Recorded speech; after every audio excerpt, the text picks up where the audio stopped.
بسم اللہ الرحمن الرحیم۔ ایک دفعہ کی بات ہے، حضور صلی اللہ تعالیٰ علیہ وسلم کو ایک شخص نے اپنی نبوت ثابت کرنے کے لیے ابو جہل کے گھر پہ بلایا۔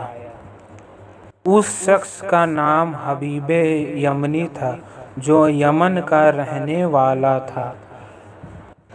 حضور نے اس کی بات مان لی، لیکن اس بار ابو جہل نے اپنے ساتھیوں کے ساتھ یہ مشورہ کیا تھا کہ اس بار حضور صلی اللہ علیہ وسلم میرے گھر آئیں تو کوئی بھی ان کے ادب میں کھڑا نہیں ہوگا۔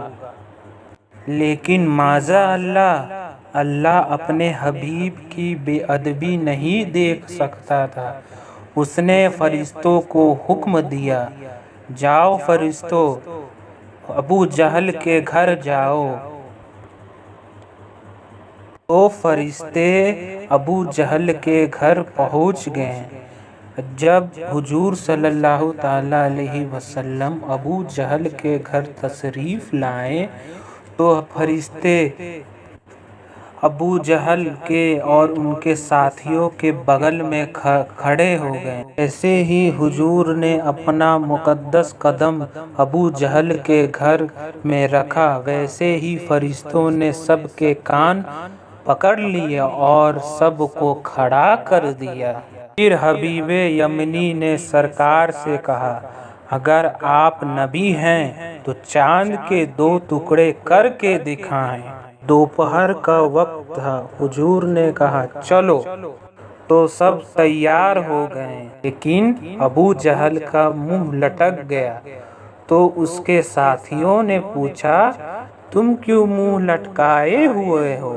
تو اس نے جواب دیا، یہ جو کہتا ہے وہ کر کے دکھاتا ہے۔ حضور صلی اللہ علیہ وسلم ایک جگہ پہ رکے، اشارہ کیا، سورج ڈوب گیا، رات ہو گئی اور چاند نکل گیا۔ اور پھر چاند کو اشارہ کیا تو 2 ٹکڑے ہو گئے۔ پھر آقا نے کہا، اسے چھوڑ دوں یا جوڑ دوں؟ تو حبیب یمنی نے کہا، جوڑ دو۔ سرکار نے چاند کو پھر سے جوڑ دیا۔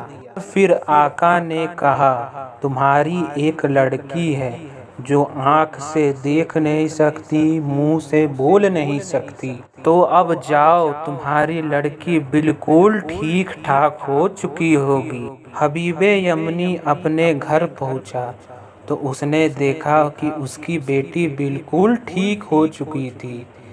اس نے اپنی بیٹی سے فرمایا، بیٹی تم کیسے ٹھیک ہو گئی؟ تو اس کی بیٹی نے جواب دیا، ابا جان، مجھے ایک خواب آیا تھا جس میں ایک بہت ہی نورانی چہرے والا ایک شخص دکھائی دیا تھا جس نے مجھے ٹھیک کیا، اور میں نے اسلام بھی قبول کر لیا ہے۔ تو حبیب یمنی نے یہ کہا، بیٹی میں نے بھی اسلام ان کے قدم میں گر کے کیا ہے۔ اس طرح حضرت حبیب یمنی نے اسلام قبول کیا اور اللہ کے حبیب حضور صلی اللہ تعالیٰ وسلم کے ایک سچے عاشق رسول بن گئے۔